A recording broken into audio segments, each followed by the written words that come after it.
Oh,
Oh yeah. man, look at this, look at this.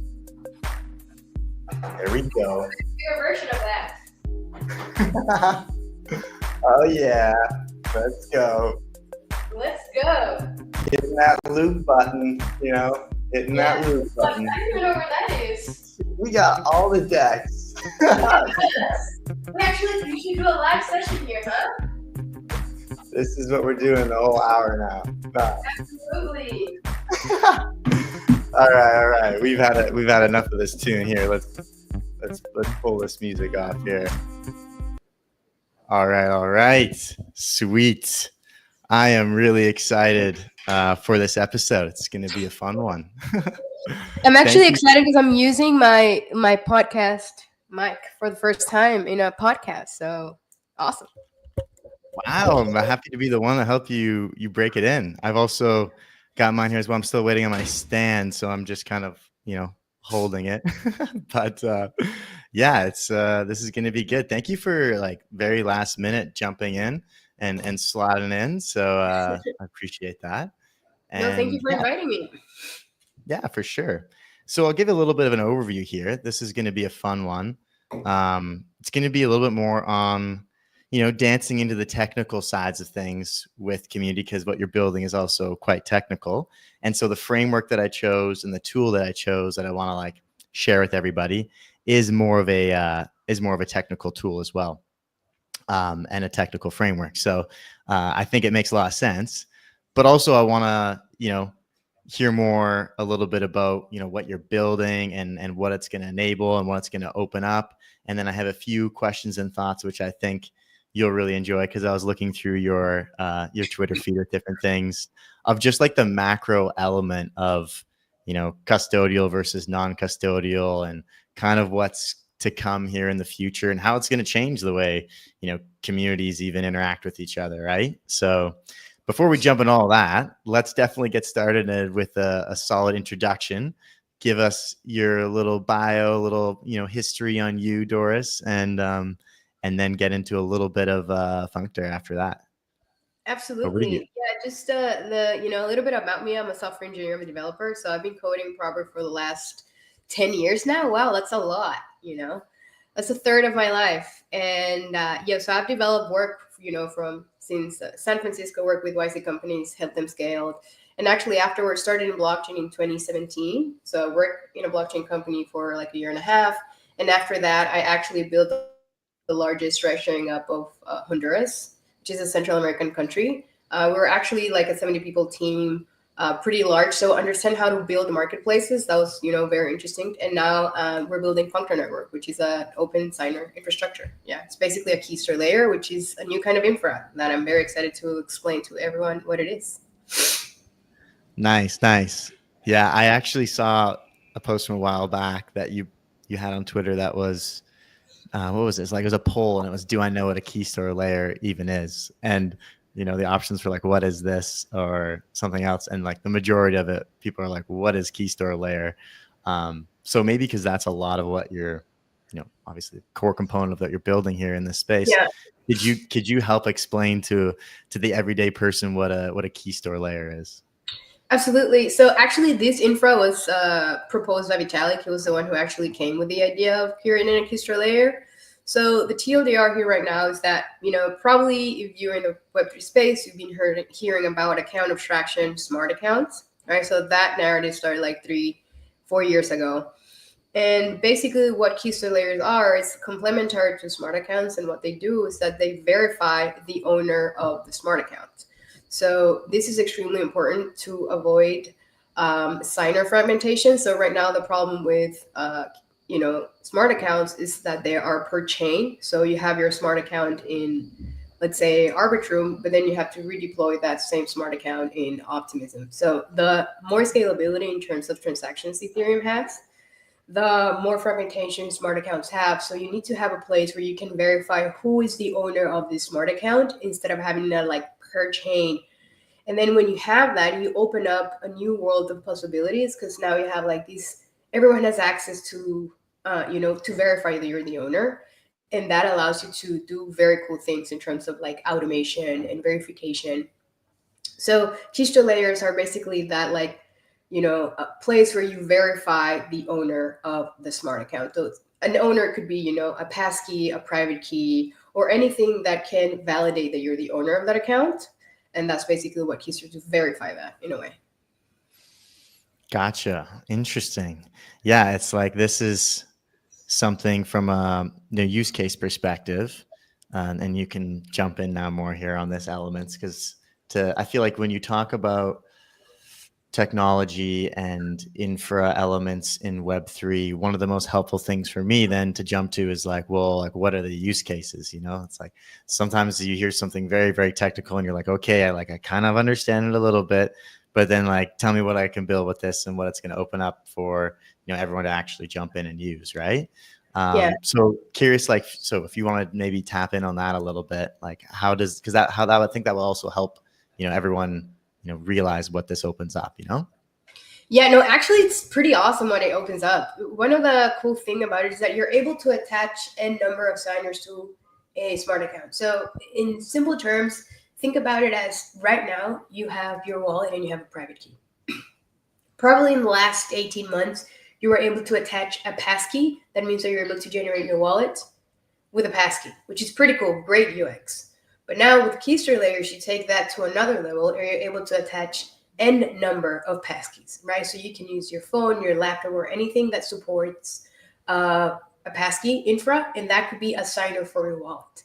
So by doing so, you have now native recoverability, right? Because if signer A is not available, then you can have signer B to sign for you, right? So that's very interesting infrastructure that now you have a fully non-custodial infrastructure only supported by you, great UX, and now the keystore layer is serving as a way that you can verify all the signers that are attached to your smart account. And if you want to take it a step further, if you want to have like programmable permissions, which are, on a technical level, a private key, but we call it an ephemeral key. You can attach, permissions to your wallets and have like another world of possibilities of what you can do. But in essence, what you're able to do is attach multiple, passwords to your same account, if you want to look at it that way. And that's very useful for, like I was telling you, automation, recoverability, and then you can have like, oh, what you can do if I have, this permission for this XYZ. So I think that's like the biggest unlock is having multiple, signers attached to one account. Right. And then I guess, so being able to have that from a security perspective, is this helping solve the whole element of, I need to write down my passphrase on a piece of paper and then store it somewhere where it's like safe, and then, really hope that I don't, if I memorize it, I better hope I don't forget it. And just that whole constant pressure when it comes to non-custodial, you just like, there's a lot of weight, a lot of responsibility that you feel with this like little piece of paper with these words. And you're like, wow, there's a lot of money tied to this. It's like, this is something that feels like I need to be really careful with. And so this is something that can help relieve that pressure, because you've got so much, a high level of security with key store layer across different devices, different elements. Is that like, right? Exactly what you're saying, right? Yeah. That's the reason why I came back to Web3 in the first place back in 2021, is because I could not believe my eyes that I was still backing up a seed phrase with my hands. And mind you, right, a lot of people have tried to solve this problem and they make fantastic, ways to solve it. But you have email wallets or embedded wallets where you can actually generate a wallet just using your email or any of the socials. But what's actually happening in the background is they still have partial custody of that private key, which defeats the purpose of the essence of Web3 in general. So I think Keystore Layers is kind of like the evolution of completely different infrastructure that people are used to here, which is multi-party computation or NPC, to use another kind of infra that, again, Vitalik comes and say like, hey, let's use this problem. Let's see this problem from another angle. And now combining this with smart accounts, which honestly speaking, it's smart accounts who are solving the seed phrase problems that we've seen so far, because you're decoupling the account with the signer.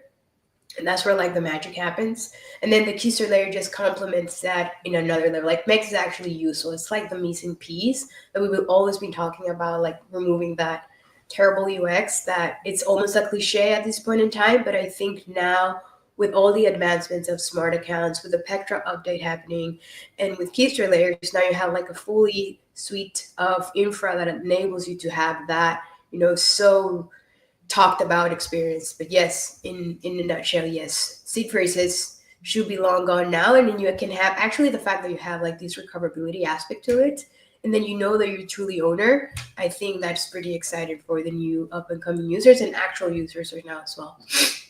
Yes. No, this is great. This is like a huge advancement into the element of better UX to onboard, the next hundreds, millions, et cetera. Cause it's just like right now, if you were to try and get someone into the space, just the friction that you get in like, and the feeling of scared of like, oh, I got to write down this thing. And just the decentralized world doesn't have like the best, UX elements, and we're getting better and better there. Even for the degens, to be honest, like how many people have not been, I mean, to be honest, I rather help the problem to people that are using in the space, because, like they're going to be more patient. They actually have the problem and they're like, okay, are you actually going to solve it? So I think for me, it's just like, hey, the people that are actually users of Web3, again, the Pectra update makes it so easily now, because now your EOA can become or can have smart account properties. And there's still a lot of work to do in order to have like that fully streamlined. But in general, I think that in a year or two, you're going to be seeing, smart accounts being first-class citizens in the EVM ecosystem. And I think that at the end, it's going to give an edge across any other L1s once that's more, democratized. So it's pretty exciting to see that. That's really exciting. And in my head, I'm thinking of this analogy kind of component of, there is this like, not clicky is not the right word, but like the circle of the people who are, a certain degree of like degen or in the Web3 space. And then when new people kind of come in, is like, you got to do all these different things. And that this is one of them that's like a kind of component to it. And so how can we like allow it to be a more inclusive, I guess, like community, and like shifting into that a little bit. This is like a community focused podcast, and we talk about these quite a bit. And I know we were jamming in the car in Portugal. We went on that little trip up to Tomar, which was beautiful, from Lisbon with friends. And it was funny on the way back. It was quite late. I think almost everyone in the car fell asleep. I was driving, and Doris was in the back, and we just talked straight for like an hour about all these different things, and lots of community topics and stuff came up as well. I'd be curious to know, one question that we like to ask everyone about community is just in general, and it is, it's difficult to to answer, but you can kind of feel into it. But it's like, how do you define community? Yeah, I think this question for me is, for me, a community member is someone that resonates with your product and they feel they belong, that it belongs to them or they can contribute it to them. That's how I consider a community member, right? And you see great examples of that, like Linux or Ethereum, if you want to call it that way, right? Where you're contributing to the product. No, you're not only being sold to, like, here, buy my product, here, but you're more like, we're contributing to this. So this all belongs to us. This is our product.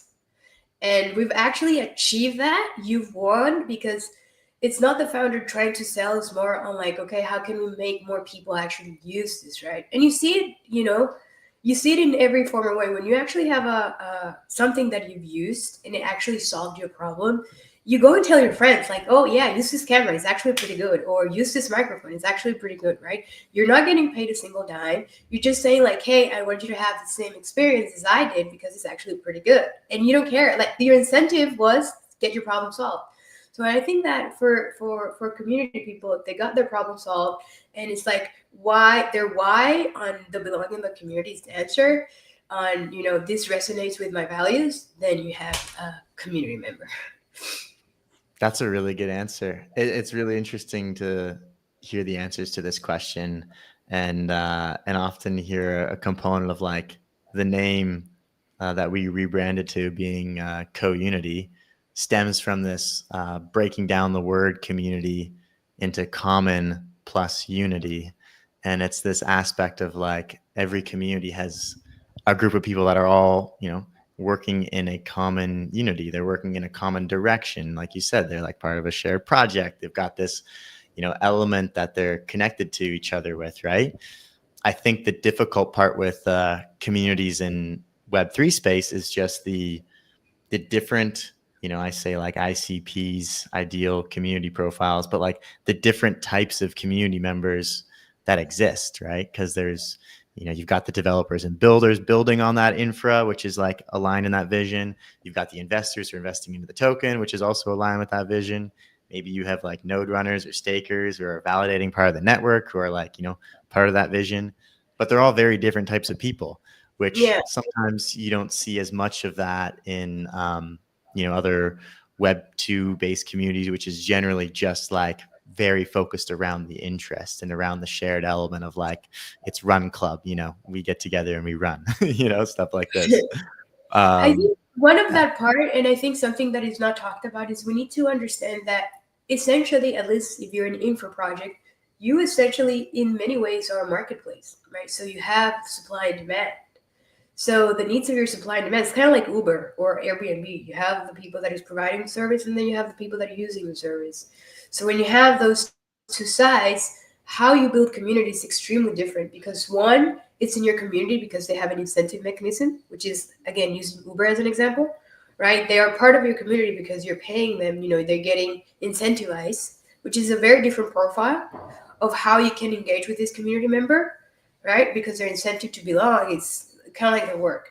And then you have like the end consumer, which is the one, being connected with this other person, why they should belong to your community, right? So I think that you have two different profiles in some ways. And if you think about from an infra, you have like the validators and the people that are your supply, who are incentivized with your token. And then you have the actual users, which is the demand. And it's just very different, right? Like, you're actually solving a problem for them with your infra. So I think that's like something interesting that you need to, and I assume you guys have a lot of experience on this. I'm like, you divide it depending on the developer needs. They're literally your customers, so you need to treat them completely different. They're just like, give me good code, give me good documentation, and I'll use you. Okay. And then the other ones are like, okay, here's my, you can run a node or a validator here, here's my investment, right? So I think that's it's very different, and you need to see it that way as well. That is a very unique way of looking at it. I really like that, like thinking about it from the marketplace perspective. Like, and Mm-hmm. marketplaces in general, are not easy to build, right? They're not easy to grow because, the demand is looking, for the supply, and the supply is looking for the demand. But if one's not there, it's the whole chicken egg thing. Yeah. And we've seen a lot of innovation on Web2 companies in growing really powerful marketplaces, and generally they have like a creative start. Like I always throw back the example of Instagram, how it was initially just like a tool for filtering photos just for like the colors, and it wasn't a social, marketplace in a way. It wasn't a platform, with like people who are putting supply of photos and demand of like engagement. It was just like for filtering, like the colors on it. And then it grew so much and got all these users and acquired all these, the one side of the marketplace, but still just being like not a marketplace and a tool, that they were then able to flip the switch into being like, hey, we're social now, right?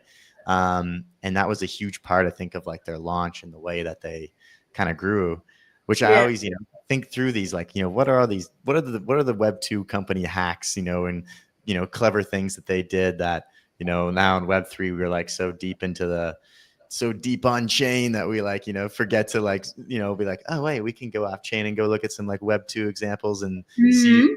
what's useful there. And then bring it back and innovate with it, with what we can now do. So I I think that's totally agree. I mean, even Instagram follow like the internet curve, which is like 1% creates and the other one like lurks. It's kind of like happened to same for them, right? You have like 1% is actually creating content and the rest is lurking, and that's how the internet works. So they follow the same curve and say like, okay, how can we enable people to actually lurk pretty well, and then the other people to actually continue creating, so people continue lurking, right? So the it already worked in the internet before. They just kind of like went through that. But I think the fantastic thing was like they were just focused on creating a very, very specific product, which is like, edit your photos in 1, 2, 3 click.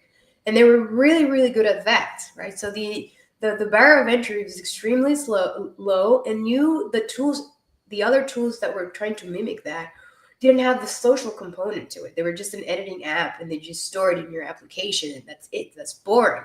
But then these guys were like, okay, let's other people see your cool editing, capabilities, and that opened up like a whole new, world of possibilities. It's actually very interesting. There's this site where it's called like the first 1,000 users. I don't know if you heard about it, but it's like a compilation of all the first 1,000 users that major applications had, back in the day. So it's a very interesting place to see how they got their first 1,000 users and see what are the dynamics, which is something that YC always talks about. It's like do things that don't scale. That is actually very true, and you see it across the board, agnostic to like the business model, whether it's a marketplace or it's like a social app, which is technically another type of marketplace, and all this different B2B, B2C, B2C, and whatnot.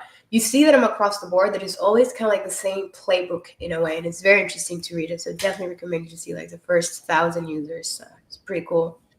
Yeah, it's just like nice. yeah. Definitely, we'll have to pin that one below the show here at the link, and I'll definitely have to check it out. That's super interesting. I'm excited to look through that and do a little bit of reading. And can I also just take a moment and just appreciate like how much of a beautiful aesthetic your background is with your apartment? Like, and you're like, Thanks. is it even real? You're just like, what? Like, it's It's beautiful. actually this is a creation of myself. I really enjoy like different artworks and stuff like that. So I always like rotating them, and it was very ad hoc. It was not really planned. It was just more like, hey, I saw this cool chair, just want to buy it. No, I now have a DJ controller. Where do I put it? And then I have a lot of books. Where do I put them? And it's just more like kind of like a startup, right? Where just depending on the needs, you were filling that up, and that's how we ended up with this. So thank you very much. Yeah, there's definitely some inspiration there. My lovely blank wall is looking very, but it's like our apartment's empty right I'll now. definitely give you one of my. I have a lot of these like art, so I'll give you one. Because for Uh, welcoming gifts, for sure. oh, amazing! Yeah. It's gonna be fun to like put a little shelf back here, put some cool things on there eventually. Um, but anyways, getting back to like almost like a macro element now. So we talked a little about the more the details of Functor Network, and then into the community side of things. I'm really curious then, related with this technology, with this infra layer and everything.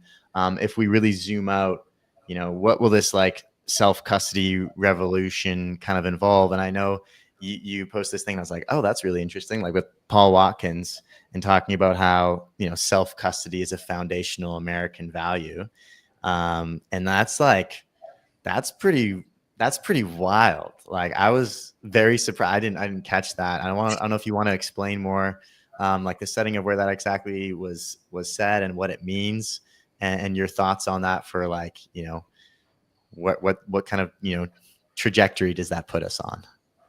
I think first of all, for us, when we were building a functor network, we have like a North Star. And for us, it's like making non-custodial mainstream, right? It's kind of like how can we make non-custodial technology mainstream? But if you think about it from the underlying, like how to make that possible, it's extremely hard.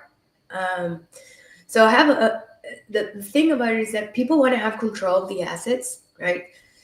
But having control means that you have to take responsibility in everything that comes around it, which is what we're talking about. Have like basically a security protocol in place, which is, like have different devices, have like a whole setup, which we're not accustomed to do so. So the question is, how can you still maintain non-custodial full power of your assets, but have a better, streamlined experience to do so?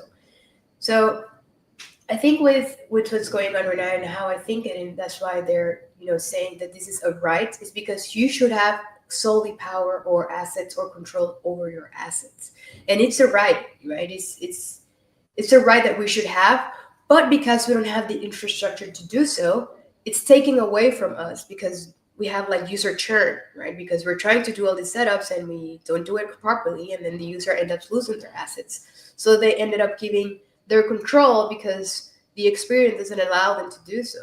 So it's a moral responsibility to make this a reality. And there's so many people working around it.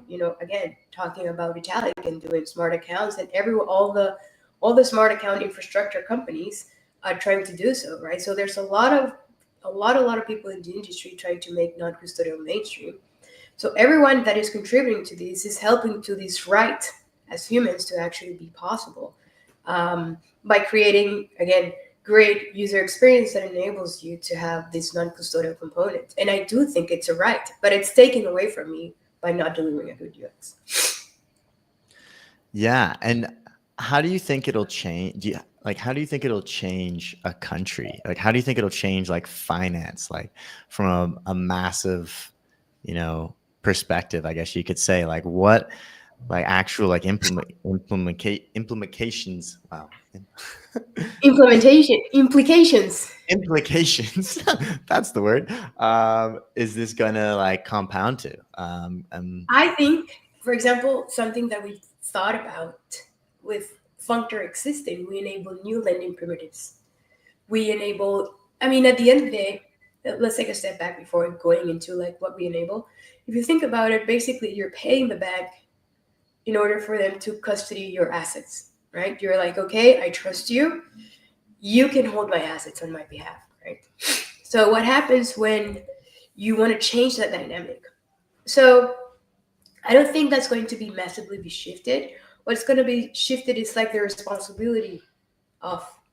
So if we break this down, so for example, FTX, the reason why it happened is because they had custody of the keys. The reason why Safe cannot be a bank is because they don't have access to the keys, right? So you see, like the keys become a critical component here of who has custody of what. So let's say that in a future where you could allow people to have access to your funds, but it's more like a asset manager of sorts where they can access to your money or they can pull it in a pool, but you can take it away whenever you want because you have like the right permissions put in place, right? Right now, you have to trust that you put in your money in the bank account, and if something happens, you can take it away. And we've seen this multiple times when there's like a panic of people withdrawing the money. You can actually not withdraw the money because they don't have enough liquidity, and the government needs to come and say like, okay, we're going to actually give money to this bank so they can give money back to the people, right? Because the reserves probably only need to hold like 5% of the reserve of all the assets that have been deposited, and the rest they use it to lend it and make money, right? That's basically how money, the bank makes money, right? By lending your own money. So I think that what's going to happen in the future is like that you're going to be paid as well, kind of like how lending protocol works in Web3, where you just basically put in your own asset as a collateral, and then you are using your own money to take money away, right? In the same fashion, I think that it's gonna it's gonna be in a way being able to say like, okay, you can lend money, but I want to receive money from that, right? So say like, okay, it's kind of like do revenue share, where it's like before I needed to pay you for holding my assets, now I'm basically renting you my money so you can actually create money for me, right? In a way. And I think you'll say like, hey, I don't like how you're managing my assets. I want to take them away from that. Can you give it back to me, right? So it's kind of like I'm lending you the money, right? And that's why, security deposits and everything exists. That happens today, but I think it's going to happen in a more structured way where you can actually see like, okay, I know that my money's been lent to XYZ, and I can actually take it away. So have a bit of more transparency across, it's not a more transparency across like the lending process of like who has my assets.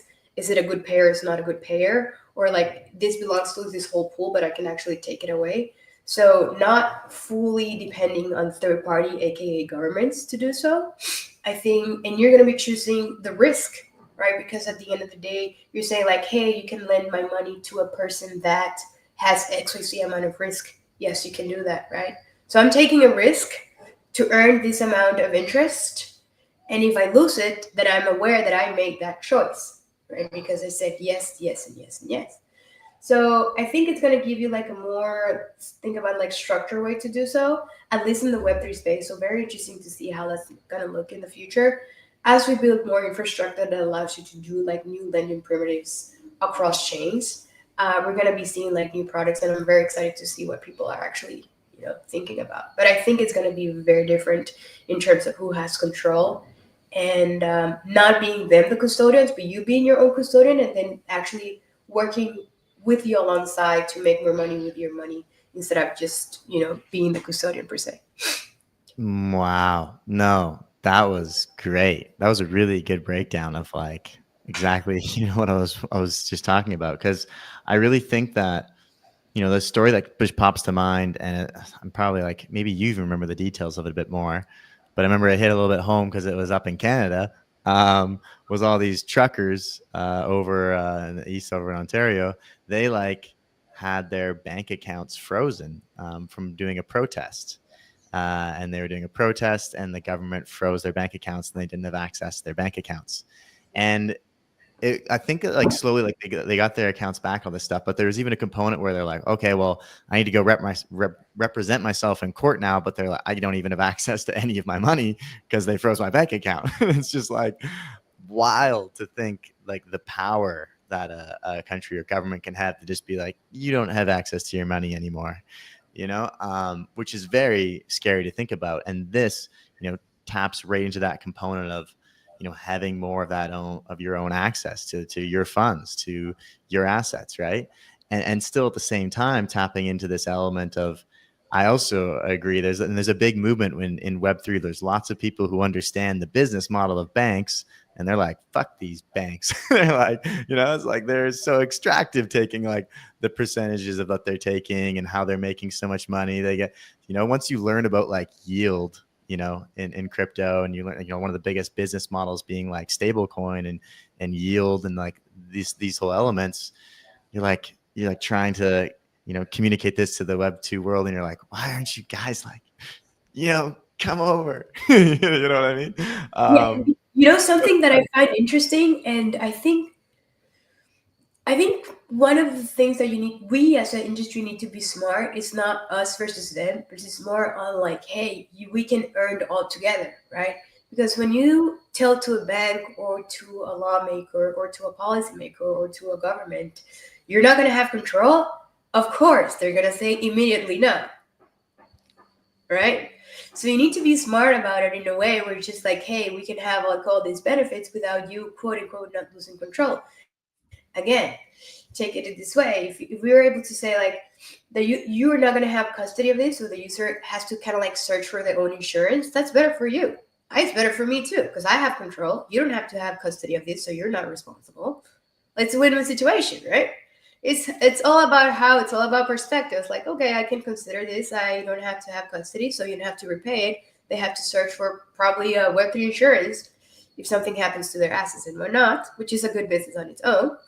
So my wallet has insurance. I have full custody. I know who to lend it to. You don't have to worry about that. You still make money because I want to make money by lending you my money. Sounds like a good deal, right? So we're still making money. So it's a win-win situation depending on how the perspective goes on like CoUnity, right? Like let's co-create a world where we get the benefits of controlling our assets, and you still are able to get the benefits of using my money as a way to make more money. So I think that's the way we need to see it, in my opinion, to actually have like support by the policymakers to actually make this more mainstream, in my opinion. No, I think that makes a ton of sense. And like the synergy around and everything, I can totally see that. I can just also see a lot of the people who do go off the rails on one side or the other, right? Like, we have those people in this space. It's just how it goes. But I think, the way you explain that and the way that there's an understanding on both sides and there's a responsibility layer and all this kind of components to it, it makes a ton of sense. And I just gotta say, if your name was on some sort of ballot, I would definitely vote for you, Doris. You can help set up our financial structure. uh, but cool. I guess like I'd love to shift a bit too into the technical product kind of communities and developers a little bit. I mean, this is kind of fun. We're doing a little bit of waves between like what you're building and the technical side and the impact, and then a little bit into like community, and it always wraps up into everything in different ways. But when you have a really technical product that you're building, an infra layer, like from your perspective, like what are some of the most important things that you've seen like maybe work really well and maybe not work so well to keep in mind when you're building a project that's highly technical and you want to build more of that developer community to lean in with that? I think two things are very important.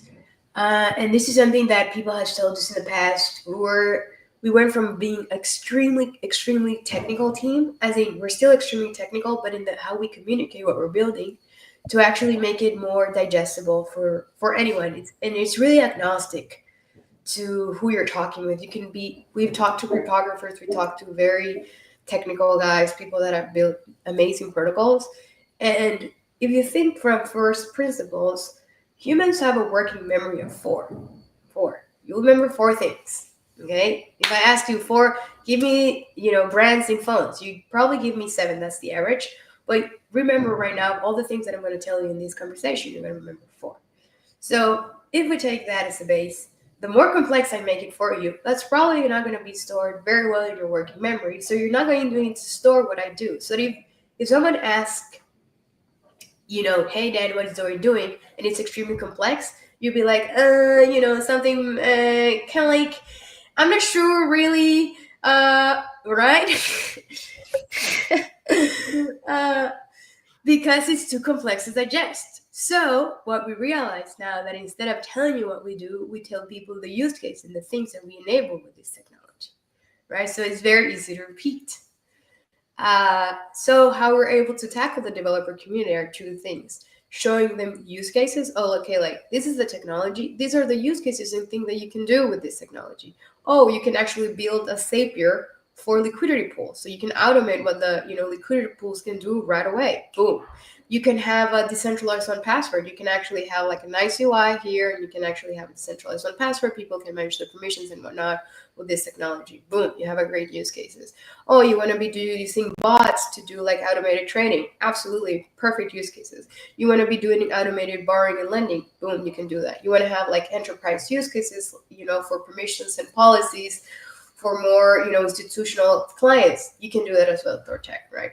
So instead of telling you that we are, a Keystra layer which enable cross-chain signer infrastructure, et cetera, which is important for them to understand, I anchor your brain in something, and then I break it down to you. So use cases has been a great example to showcase what we can do. So we enable automation, we enable DeFi automation. That's our end goal here. And then what is very good is have like fantastic documentation, so DevX. So not only people understand what you're trying to do, they are able to actually use you and integrate you with, these are our ideas. And people are, very creative, and they're like, oh, you can do X, you can do Y, you can do C, you can do, all these things that we haven't even thought about, but because they were able to have great documentation. So I think those two components showcase high level use cases and then give them good documentation that can integrate in less than 2 hours, 1 hour max.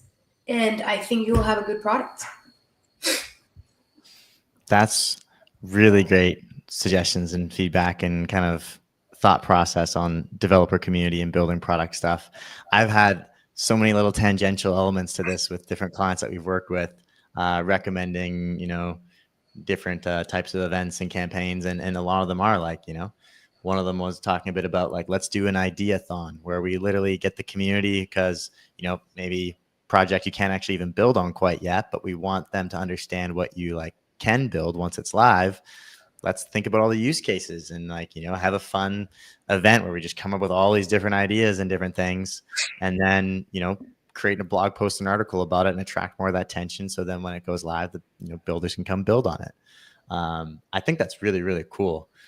I guess like there's two things that I really like want to share like on this podcast. Like, each week I'm doing, it's like not sponsored at all either. I'm sharing just a tool that we use for community that we use in a couple of different clients' projects and whatnot. And then I share like a framework. And I'm really excited to talk a lot about the framework with you because I think I'm really curious on what your feedback will be on the framework and whatnot. But I'm going to pull this on the stage right now. Let's see here. But boom, let's do a little reshuffle. There we go. That works. So the tool I wanted to share is a support-based tool called Pluno.ai. They used to be called Awesome QA. Really great team out of Poland. Good guys. Salut. And they made this support chat bot that we use in a lot of our servers that we work with. And it's just gotten better and better. And it works really, really well. It actually, you can whitelist certain people who are in the community. And when they answer, so like the moderators or let's say like the team, it'll pull their answers to questions into its knowledge database automatically. So that then if that same question comes up, it'll actually, jump in and respond.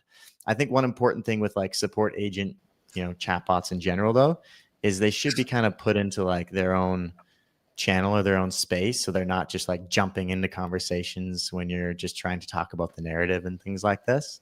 Mm-hmm. So that's like a tool that we found a lot of value from. It's been pretty cool to see it answer questions really well and just help take a lot of burden off of, searching through the knowledge database, which can be automatically updated and whatnot, and then find these different answers and stuff. So useful tool. Definitely check it out. Let me know if you want any intros to the team there or anything like that, if anyone finds that cool. No, this is fantastic.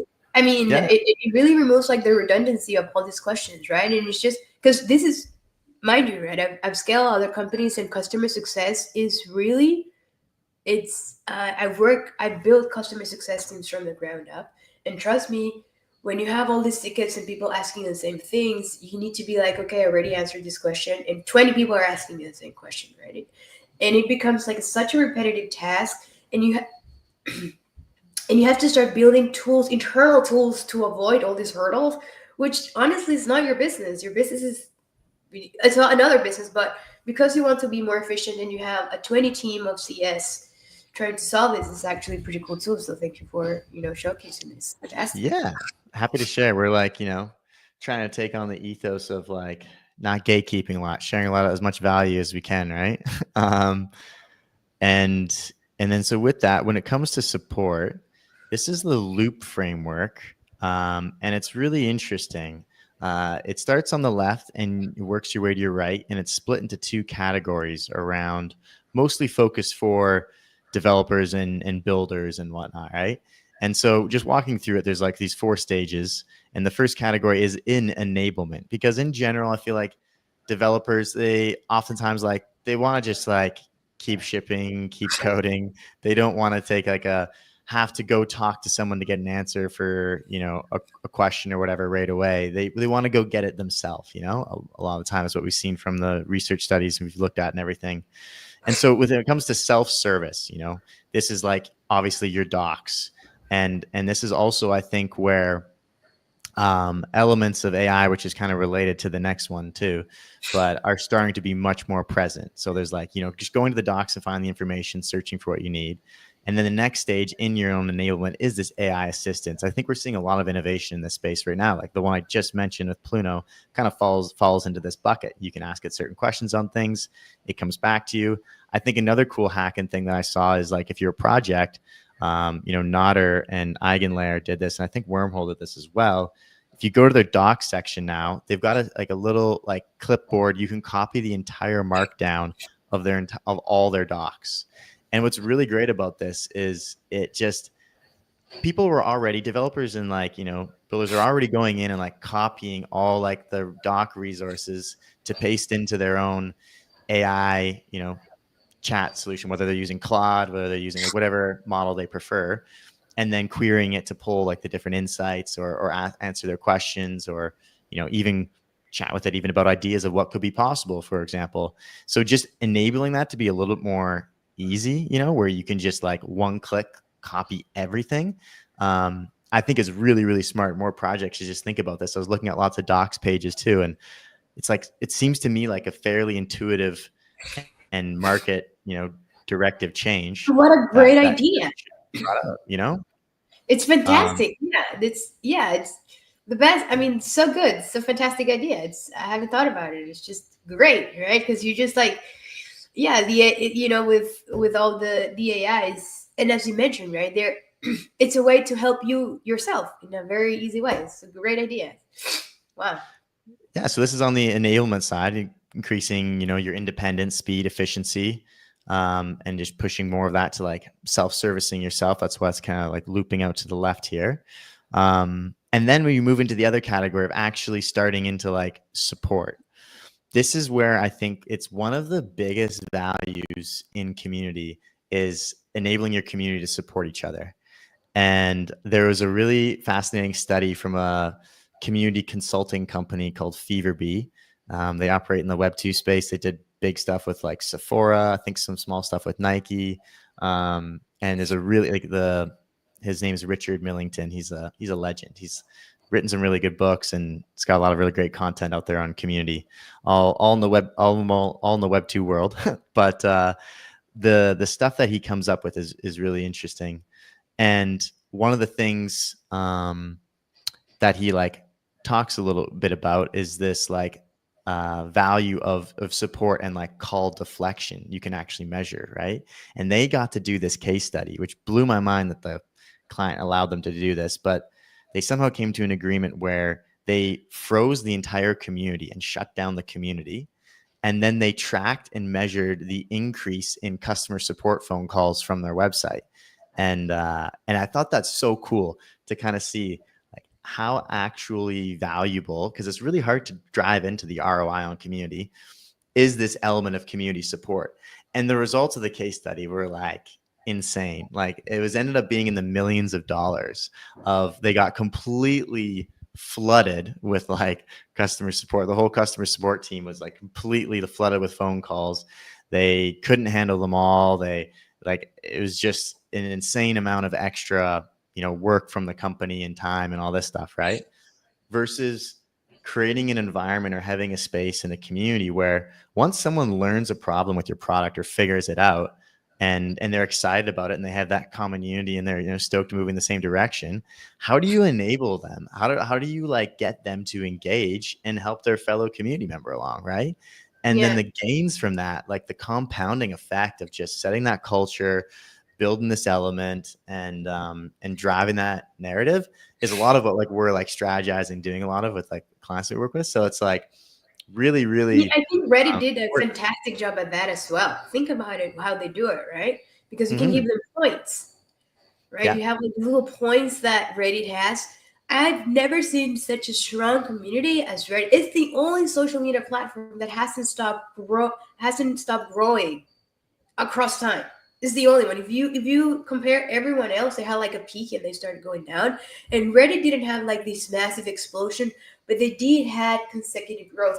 I haven't checked when they had some issues with communities like 3-4 years ago, but in general, like And it's so interesting because you get like these little points, this little, I don't remember what the name, because I use it as well, and you just little giving this, and I think it's like a fantastic way to a community member to get recognized for how they contribute. So it's not a monetary incentive, it's just literally being recognized. So it's like a more of like yeah, I'm actually, someone big in the community. It's like, oh, you're actually known, and has nothing to do with money. It's more about recognition, which I think is super fascinating as well. Reddit for me is one of the best jobs of community work. I don't know if you agree.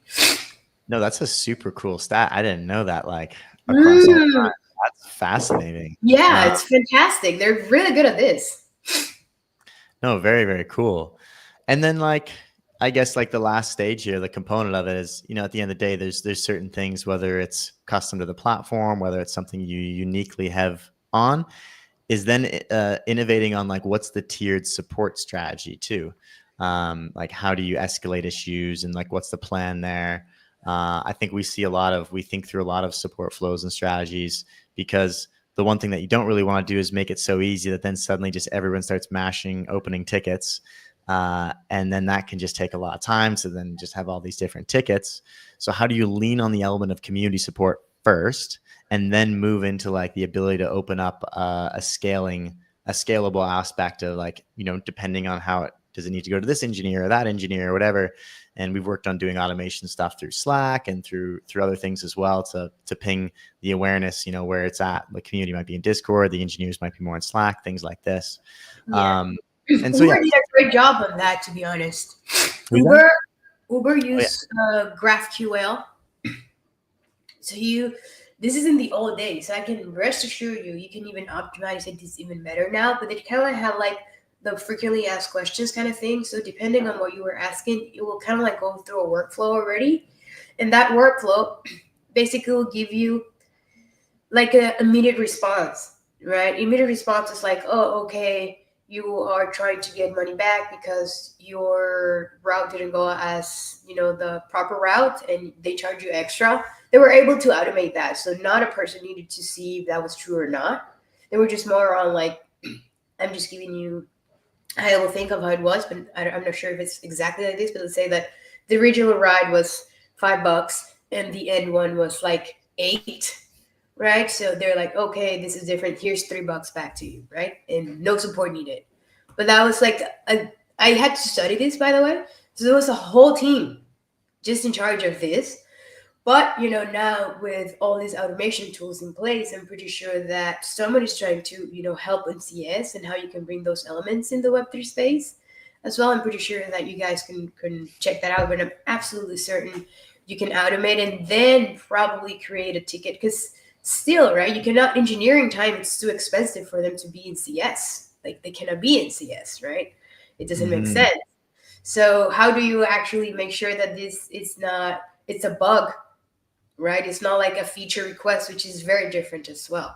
Mm. Something that is very interesting for that that I saw from other startup is that they Yeah, yeah. intentionally left an open box to see what people ask, and they start seeing like very frequent ask in this open, like they left like an open box and say like, what do you need?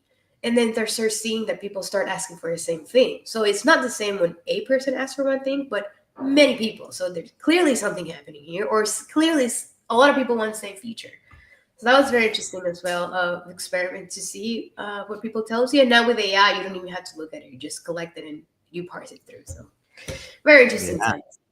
No, totally. I mean, it's like we just hit like the two first letters in a row on the space framework, which is like, how do you find community value? How do they support it? It's like first one is support, which we've been talking a bunch about right now, and the P is product feedback. Like creating an avenue for product feedback, especially like when we're moving into this era, I think, of so many AI agent services and tools, like innovating on and making sure you're capturing the best product feedback from your community, and that there's streamlined paths for it. Maybe there's a little bit of gamification in it, but you've always got to be really careful with that, because if you gamify feedback, then it's like, how much, is that really feedback? So it's like, how do you make this still the systems, but you get the most value out of, product feedback? And I think there's so many different products being shipped on and built right now. Curious, have you seen, like, I mean, outside of what you just mentioned already, other projects doing like product feedback really well, or anything that comes to mind around systems for that too? Not in the Web3 space, not yet. Mm. And I try the best of my abilities to try different application. I think um, applications that I use like our consumer are, for example, like Play-Doh, which are from a couple of friends, and they stage.fun. They've done a great job as well to do like more end to consumer, which are Web3 native applications. And in general, I think that we're moving towards like more consumer now that slightly the infra is there. But I still is yet to be seen, right? Because a lot of the bugs and stuff like that my friends or founders that are building in the consumer space, a lot of the issues that they might have is because the infra is not there yet. And this is as simple as, hey, we were trying to give them the points, but XYZ blockchain was down at this moment, believe it or not. So we have this issue 20% of the time. The end consumer doesn't know that the blockchain is down. They're like, oh, we're not able to do XYZ because this is down. They don't care, right? So they have to do like workarounds around that. So hopefully, as we start scaling, and I think this is very common to hear, which is crypto Twitter is all day saying like, where are the consumer apps? Where are the consumer apps? Where are the consumer apps? And it's just like, I see two problems here. Having friends and founders that have tried to raise with consumer applications, the investment money doesn't necessarily goes allocated to those applications, mainly because the exit strategy is very Web2 focused. That means that it's a more long term instead of like infra projects where they have a potential token, and that means they'll be able to exit their money faster. So there is a mismatch between what crypto Twitter wants and where the money is actually flowing for the most cases. So of course, you're not going to be seeing a lot of consumer applications because people don't want to fund them, because the exit and how you can actually make money out of that, it's longer. So someone has to take the risk, right? And I've still seen, I know that they're still trying to, and I still think that when we start seeing Web2 founders actually come to the Web3 space and see that you have to rewire your mental model of how you are not using an AWS or cloud server, you're actually using the blockchain, there are a lot of extra hurdles as well that you need to go through in order to make this a reality. So I still think that in the next 12 to 18 months, you're going to start seeing like really, really good applications. And I'm very excited to see what's going to be the future of that. Yeah, I agree. There is a little bit of this element of mismatch sometimes, per se. I mean, what pops to mind is just this element of so much exposure in crypto Twitter to the same group of people. It's like the same attention economy. Everyone's kind of really trying to get like the mind share in the crypto Twitter space for different elements. But from a consumer, it's like from one half of the whole marketplace, like the demand side, they're not there. Like, Exactly. Right now, it's an infra fight. If you don't know about infra and understand, like, oh yeah, sequencers and CK provers and the finality times, and which I mean, I personally like. That's the problem. So I'm like, yes, let's continue talking about this. I don't think it's for everyone. I mean, it's fine, but that's where the you're building community for all these nerds, which part of the crew. But I don't think it's for everyone. But slowly but surely, what else can we talk about? We like to have like these technical discussions about gigas of TPS and whatnot. Which yeah, I think that's also why I'm quite just overall bullish on this aspect of like the competition for awareness and for marketing and for attention is getting like higher and higher. Paid ads, we see them increase in cost, KOLs getting crazy, and everything we do to get attention is just getting more difficult. And I feel there needs to be more thought through elements of building the loyalty of the bottom part of the funnel, of like capturing and retaining people. And that's like what we're really trying to innovate in, is like retention specialists. Like if you have this attention coming in and you have these people coming in at the top of your funnel, what are the different ways that you can really engage them and get the most value out of them, and like, have a value exchange, right? And create value that like draws them and keeps them there. That's actually one of the components of, I've been working this talk I did at Denver, and hopefully I'll be able to do it at ECC as well. It's called GTC, which is Go to Community Strategy. And it's not to like replace like go to market or GTM, like they work together. But the whole biggest aspect to it is, it's a value creation model versus like a value capture model, meaning that like marketing and GTM is like capturing attention and going out and fishing for the people to kind of drop into your project. And GTC is more of like, how do I create value and create a watering hole that like attracts people and like build, and like maybe it attracts a bunch of zebras, a bunch of lions, maybe some giraffes. There's different types of, animals that come together, but there's still that common, unity. They're still there together. And like this whole framework and a lot of this was actually cooked up by Patrick Woods. He was the CEO of Orbit.love, which was a kind of a community CRM / platform that actually they got acquired and they shut down about a year ago. But he did so much great content at CMX and like the Web 2 space again on different elements. And so he's got a lot of really great frameworks and things that I've tweaked elements of it because they make so much sense for Web 3. But I think it's interesting to think about this. Like, how do we create value together? How do we engage people? How do we bring them together? Even with things very technical as we're going through all this fun tech stuff. But I don't know if you have any thoughts on any of that. No, yeah. But have you came up like what was like if I was to repeat this to someone, like what is like go to community, right? Like what is like the biggest thing that founders can apply by using this framework? No, that's a great question. And I think one of the things that, I think we lean into more with it is this element of community is not a direct science either, I mean, even with, GTM, sure there's some certain steps or things you could kind of go through in frameworks. And it's similar with GTC, which is one flywheel that I like to talk a bit about is this element of, trying out different initiatives and then seeing what type of engagement they drive by looking at the like analytics. We do a lot of analytics, and then that builds trust and builds loyalty, builds those relationships. And the whole component of it though is to take a scientific approach. Like, let's like have an idea for something, a campaign, initiative, an event, whatever. That's an initiative, right? And let's put it out into the community and try it out. How much engagement does that get? Okay, could we tweak? Could we adjust things? Whatever, right? Did it build, some trust, some relationships, some loyalty, whatever? Okay, let's loop back again. All right, let's tweak and adjust it. Oh, look at that. Tommy, you're awesome. Wow, this is magic. Wow. Look at that. Tommy's the man. And so, yeah, this is it. This is it right here, right? But the biggest thing I talk about with GTC is that you need to like have a little bit of courage to just like jump in and try different initiatives, And I think this is like the biggest takeaways is that founders need to have more experimental mindset, especially when you're building new stuff. Inherently, like we're building the playbook by using an experimental playbook. Yeah. So yeah, there's frameworks that guide you, but at the end of the day too, that's also why like, having a strong, sense of like analytics, which we, do a lot of these things, and knowing how well the impact that it drove and where it drove that impact from can drive then the better decisions on how you tweak and adjust those initiatives. Right. But yeah, I think that's like a component of like actually getting into like implementing some GTC. I would say that flywheel is a big part of it. And there's actually even we have a little like Telegram group from a talk that I did in Denver with this, and I created a prompt which takes the 10 mechanisms of gamification. Oh wow, I wonder if that'll scan. That's awesome, Tommy. But wow. What is this? You jump into that Telegram. I'm curious, does it scan for you? If you jump in, yeah, docs.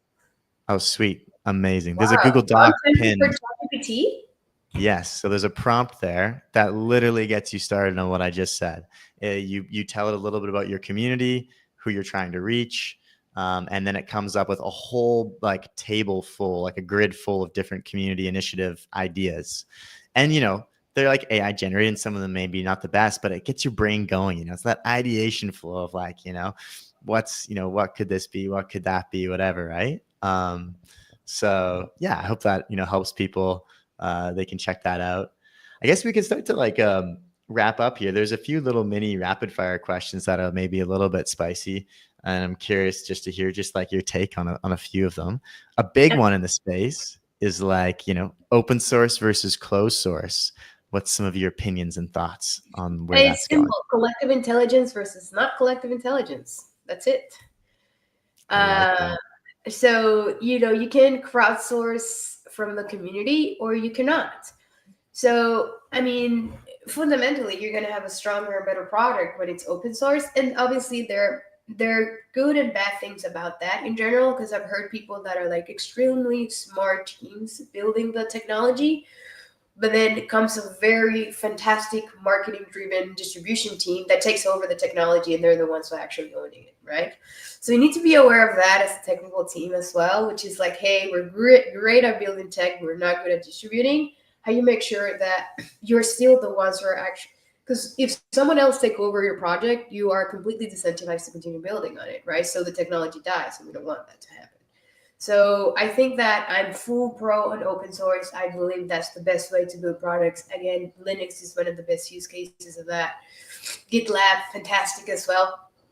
So we see a lot of things, and I mean, like all the products that you used as well. I think that open source is really the way to have very robust, great, fantastic products. And again, it's a fantastic way to build community because people co-own it, right? We're all Mm, collectively driving this.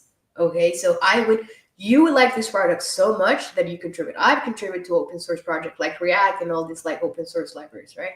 Why? Because I use them and I want other people to benefit as much as I do. And I don't do it because of any sense, but more about like we all collectively help to make this public good actually be useful. So I'm full on open source. totally. When you were saying that, response is beautiful. I love how quick and snappy you're at the beginning too. But as you went into it, it reminded me of an awesome human being, Paul Lacaro.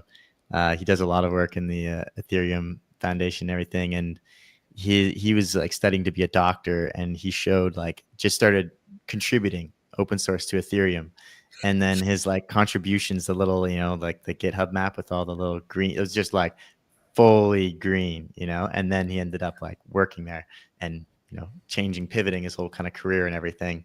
And it was very this like open source contribution beginning, which is really, Exactly. really beautiful. He's also just an awesome human being. Yeah. Um, Another one then here. This is another good one. Community or product first? Oh wow. Product. 100%. Mm-hmm. You got to give before you receive. That's kind of like how I see it, right? So you are Mm-hmm. already giving people a good product, and then it's just like, wow, I want to be part of this product, and then you create community. 100%. So the founders were like, okay, we're gonna be allocating. We're actually going to be creating this amazing thing that brings value to you, that resonates with you, and then you can create the community around you. Mm. Nice, nice. Okay, here you go. Feedback on thoughts with Discord versus Telegram. Oh wow! Wait. Oh man, that's the hard one. I just don't like Discord. That's it. I think Mm-hmm. it's this terrible product that people love. So I cannot go against the majority, which is fine. I think the problem is that again, I started using Discord probably in 2016, 2017. So a Very long time early.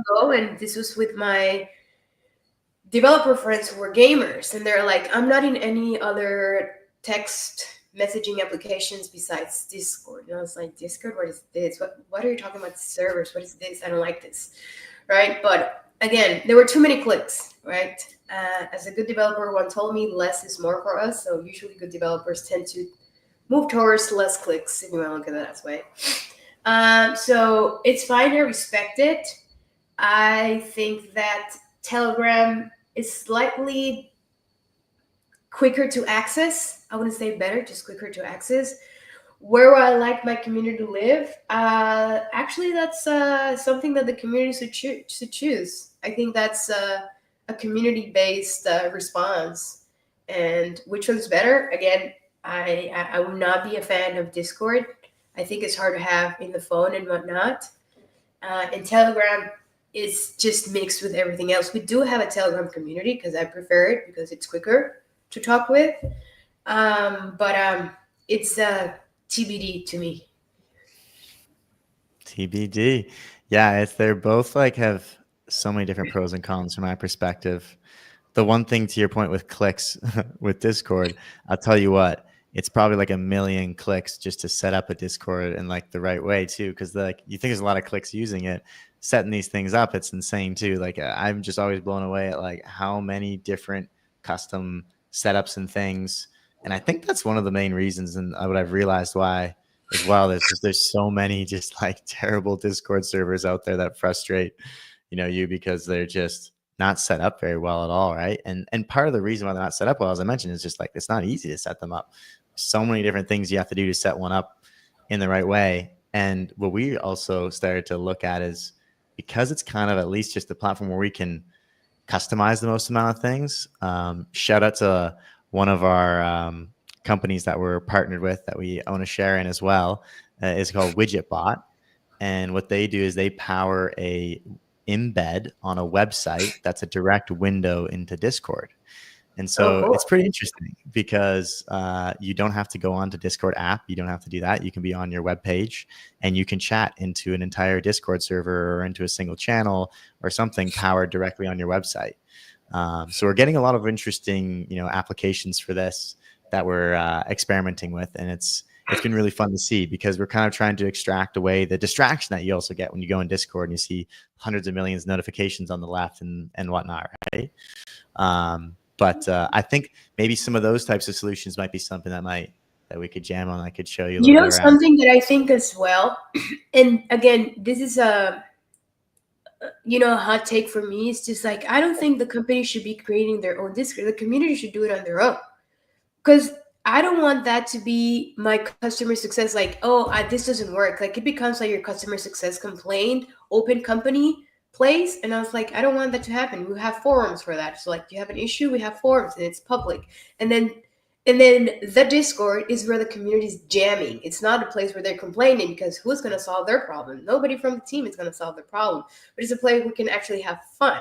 So if you can see as a Discord where you can have fun and not a place where people complain, then that's a different story. And then it's like, whoever is maintaining this, you get points and you can do stuff with that.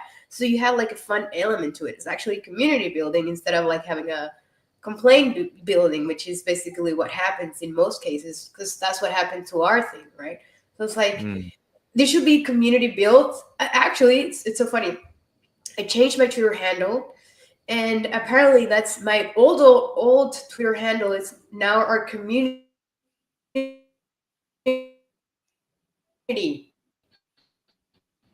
It's like Funter Community, which is my old handle. Don't ask me why. It's so weird. But is this going? You're just lagging a little bit. You're back now, I think, though. Yeah. Okay, cool. Yeah. So anyways, I think community can do their own. I mean, and again, I'm not saying this is the right way to do it. I think there should be like a formal community, but I think people should be jamming and enjoying themselves, and having forums as a way to push issues, and don't divide both. Now, as you mentioned, man, I could go so deep into some of this. I've got like a whole like Fig Jam whiteboard element of like the different sections in a community, and the fun section's a section, and like the support area, and how do you segment that, and how do you understand, and all these different things, and flow charting it all out, which could go into. But I think as we start to kind of wrap up here, I think one last kind of question from you that I think would be really helpful for everyone would be like, what's like a great tip that you would share, growing, being a co-founder of Functor? What's like a lesson or something that you've learned that you think would be useful to share with the audience here? I'm not sure if something pops into your head from the conversation, or just something around you're like, you know what, this is what I would have maybe done better or differently, or here's an idea that I would have told myself previously. What comes to mind? I think that people undervalue how important it is to have like a fantastic network that is around you, especially for early stage founders, where I see now, and mind you, this was me probably 4 years ago, where they're like, I want to build something. And now I ask, early founders, this is not my first startup, this is like my third one. And I always ask them, like, do you have blindly someone that will give you an angel check no matter what you do. Like you're like, oh, Dan, you're building something. Here's money. I don't know what you're doing. I don't care. I know you're build something cool because I've seen your work. I know your ethics. I know that you're able to get X, Y, Z and whatnot, right? So I asked him that, like, do you have at least 3 to 4 people that will blindly give you a check just because you is you? And if your answer is no, that means you still need to continue building your network and people can see the value that you're bringing to the table. So I think that is very important for people to know. And it's a very easy metric because when you have it, they're like, oh, yeah, I can ask XYZ, XYZ. And I'm almost certain they will. I mean, you don't know, right? But you're kind of like almost certain that they will give you a check right away. So I think that's a very easy point of comparison of whether you could do it. And again, this is not a rule, this is not like a fixed thing, but it's a good rule of thumb to kind of like think about it. I've seen people that are very lucky and they get someone that believe in them right away, but for the most part I think that's like a good one. So I think that before going into that, and then the other one would be make sure that you talk up to people that will be your customers. I think that we don't see that very often in Web3. We get too excited about the infra, but then it's just like, what are you enabling whoever is going to be end up using it? Are they like super excited about this? Or like, they're going to be your ambassadors and going to be telling their friends, like, you should need to do, you, like we were talking in the beginning, you should use this. Like, this is really, really good. And it's not a common practice in Web3 at all. We focus a lot on like the DeFi and all the token launches and whatnot, which I respect as a culture and I understand it as well. But I think that as we get to move towards more adoption as a technology, you should actually be talking to the people who want to use you and get them excited. So yeah, that's a lot of early stage founder talk that I could hopefully would have repeated to myself early on. Now that's fantastic tips, advice, feedback for sure. I think if I hadn't, I think I've gone to maybe close to 35, 40 conferences over the last 3.5 years, with the full nomad life. And all of our biggest clients are from relationship building and building up network and going to conferences, and not even at the first one. You don't ask right away. You provide value. You see them again in another country, and it's a big component of that. So that makes a lot of sense hearing you say that. And so really checks. And man, I really appreciate you coming on again here fairly last minute. I feel like this is a super fun conversation. I Yeah. hope everyone got a lot of value out of this. I think there's so many little nuggets just within this last hour. So, where do you want people to kind of follow you? We've got some of your tags here as well, but Yeah, no, thank you. Actually, yeah, this is a very fun conversation. We really like product, we like community, we like tech. We're in Web3, so it's kind of like the blend. I think this is one of my favorite things in Web3 is that you're able to, get around very curious people. And I think we're all collectively curious, and we want to challenge the status quo. That's kind of like what holds us and make us like good friends in general, and like extremely curiosity. So this is fantastic talk. So thank you so much, for the invitation. I had so much fun as well. And for us, anyways, I think if you or anyone that is hearing this is building for DeFi automation and they want to do automation on chain, whether it's like borrowing, lending, or any kind of like liquidity pool automation, or auto harvesting, or anything that you want to automate, feel free to check us out. And we're actually launching early program for founders so they can actually be in the waitlist. We do have like very interesting companies actually, integrating with our protocol. So very excited to see as well DeFi automation protocols benefit from this and actually focus on what really matters and leave the rest for us. cool. Yeah. Well, if I hear any builders around this area, I'll definitely send them your way. And Mm-hmm. then, yeah, and if you had any questions on this podcast around community stuff or anything around those lines, we're running a Twitter Spaces every Friday as a community office hours. So definitely show up. It'll be scheduled on our account there. And yeah, you'll be able to tune in and just chat with me for an hour. If you got any questions, if you have a community, you're curious about how to do something, or you're wondering about a tool or a framework, or you're just kind of wanting some of that in a way like developer office hours, but wanting a little bit more support on the community side. That's what Love we're it. trying to push. So show up on Friday on Twitter and at the CoUnity handle hosting there, and we'll go from there. And then you can find me at the Dan Rodman on Twitter. I'm trying to pick up my pick up my attention game because my head's been so down building on different things. But yeah, doing different tweets and elements of providing a lot of value around community strategy. So yeah, that's about Thank you it. so This is a wrap. Thank you so much, Doris. All right then. Thank you so much. Bye bye. Peace.